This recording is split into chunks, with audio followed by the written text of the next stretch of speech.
संसार में सत्य क्या है जो कभी नहीं मिटता? बोलिए ना, क्या नहीं मिटता संसार में? महल, दुकान, मकान, ये सब नष्ट होंगे। कब पता नहीं आपदा आ जाए, कब क्या आ जाए, ये नष्ट हो जाएंगे। कोई बड़ी आपदा हो जाए तो देश की देश भी तबाह हो जाते हैं, गांव की गांव भी नष्ट हो जाते हैं। और प्रलय में तो सब कुछ डूबना ही है। जब महाप्रलय आएगी तब तो एक तिनका तक ना बचेगा। तो इसका सत्य, संसार को सत्य नहीं कहा जा सकता। अच्छा, संसार में रहने वाले जो लोग हैं, क्या ये सत्य हैं? हमारा ये चलता फिरता जो मशीन है, ये शरीर, इसको सत्य कहा जा सकता है? इसका तो भैया पुर्जा पुर्जा ढीला है, पता नहीं कब कौन सा नट बोल्ट खराब हो जाए। अच्छे खासे चलते चलते कब हृदय गति रुक जाए, हार्ट अटैक आ जाए, कब कौन सी बीमारी हो जाए, कोई भरोसा नहीं है। इसको भी सत्य की गिनती में नहीं लिया जा सकता। मकान दुकान भी सत्य नहीं हो सकती, ब्रह्मांड भी सत्य नहीं हो सकता। तो फिर सत्य क्या है? एकमात्र। शब्द ने थोड़ा सा टेढ़ा है, टेढ़ा नहीं है तो सीधा, पर हम उसको थोड़ा गलत मान लेते हैं। संसार में एक ही चीज सत्य, मृत्यु के बाद क्या बोलते हैं? राम नाम सत्य है। और ये किसके लिए बोल रहे हैं? ये राम नाम सत्य है, ये किसके लिए बोल रहे हैं? जो अर्थी पर बैठा है उसके लिए? उसके तो नाक कान सब बंद है, बेचारा सुन ही नहीं रहा, उसे तो कुछ पता ही नहीं क्या हो रहा है।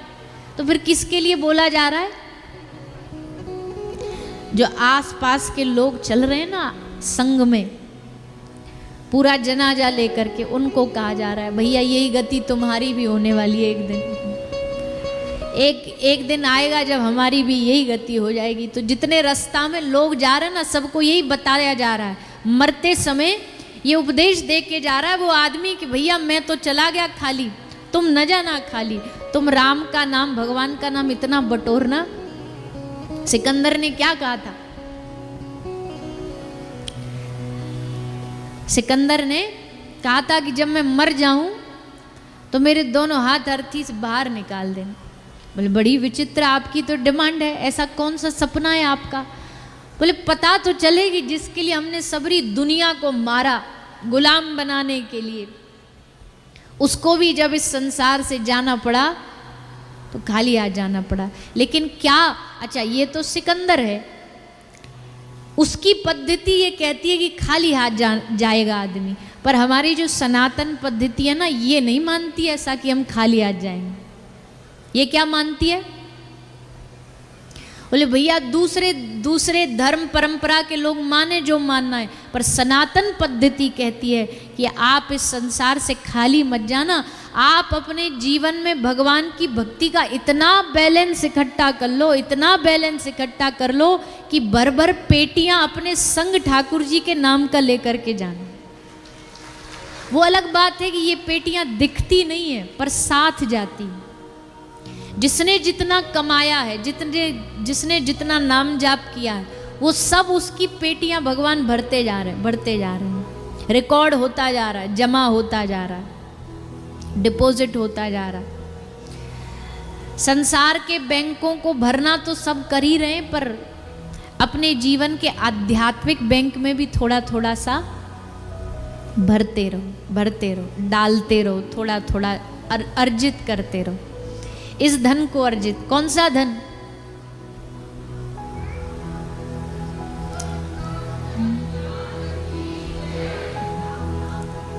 बी,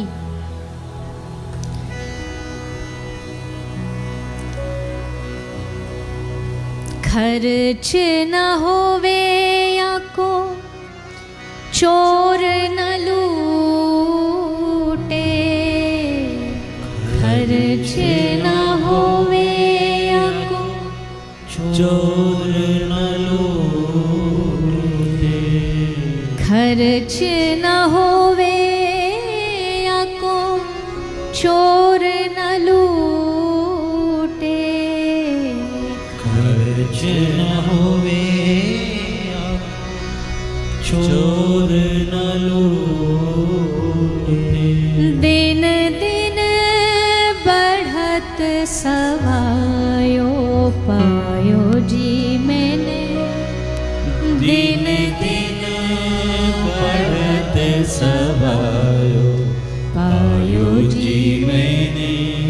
राम रतन धन पायो पायो जी मैंने राम रतन धन पायो।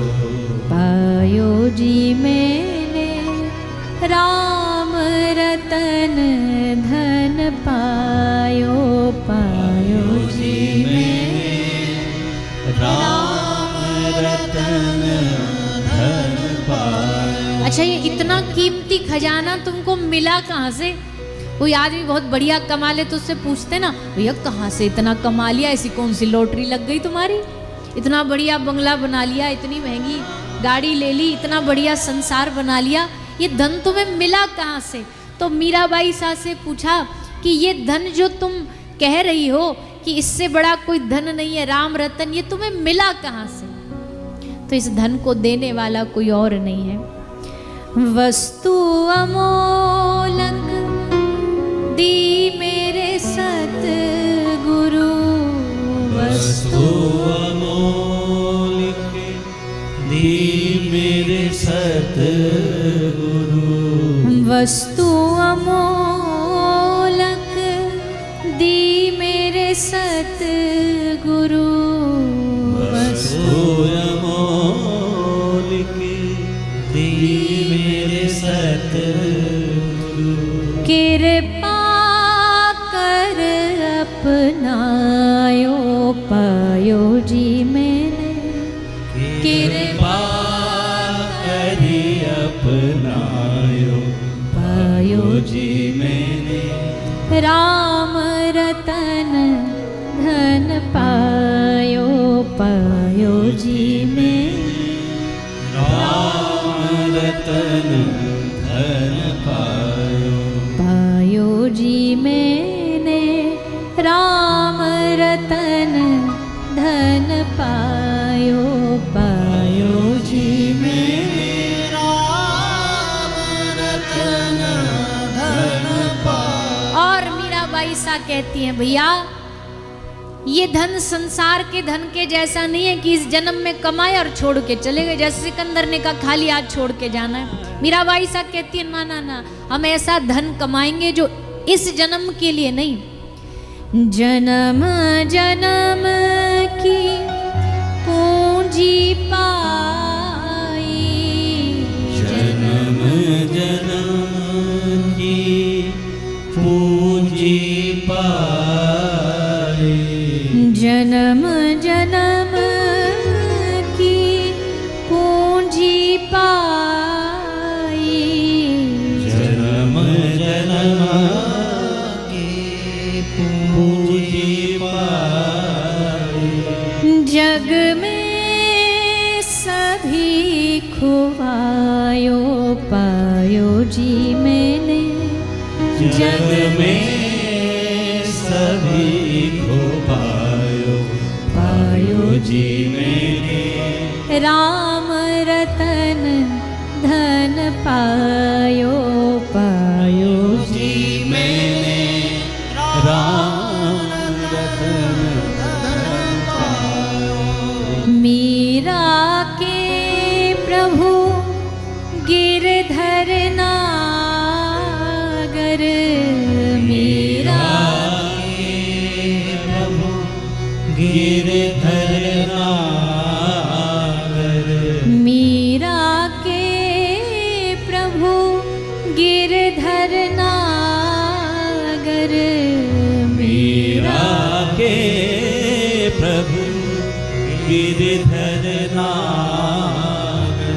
हर्ष हर्ष जस गायो पायो जी मैंने, हर्ष हर्ष यश गायो पायो जी मैंने राम रतन धन पायो पायो जी मैंने राम रतन धन पायो जी मैंने राम रतन धन पायो पायो जी मैंने राम रतन धन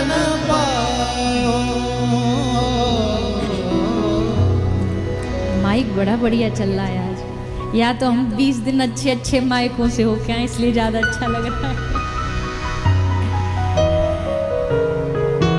तो भैया पायो जी मैंने राम रतन धन पायो। मीराबाई सा कहती है कैसा, बोले जन्म जन्म की पूंजी पाई, एक आध जन्म की नहीं है, इस जन्म की नहीं है। एक बार कर लो, एक बार जमा अपने इस अकाउंट में ये भगवान की भक्ति कर लो, अब हर जन्म संग चलेगी ये भक्ति। आज आप यहाँ जो कथा सुन रहे हो, आप जो भगवान का नाम लेते हो, आप जो श्री धाम जाते हो, आप जो संतों का संग कर रहे हो, भैया ये इसी जन्म का आपके काम आने वाला नहीं, अगले हर जन्म में आपके काम आएगा। यहाँ तक कि पशु योनि में भी चले गए ना गलती से, तो भी ये भक्ति उस समय भी हमारे काम आए, उस समय हमारे लिए उपयोगी बन जाए। भक्ति अद्भुत खजाना है, या तो मिलता नहीं है, या तो जीवन में आता नहीं। भक्ति सबको समझ आती नहीं, कई लोगों को भक्ति नाटक लगती है, कई लोगों को भक्ति टाइम वेस्ट लगती है, कई लोगों को भक्ति यूजलेस लगती है। पर जाको ये भक्ति का भाव समझ में आ गया, जिसको इसका रस समझ में आ गया, जिसको इसकी कीमत समझ में आ गई। सबसे ज़्यादा हम कहते दुनिया में क्या जरूरी है, सबसे ज़्यादा जरूरी है हमको कीमत पता होनी चाहिए। अगर हमें रुपया की कीमत ना पता तो रुपया क्या है, नोट क्या है,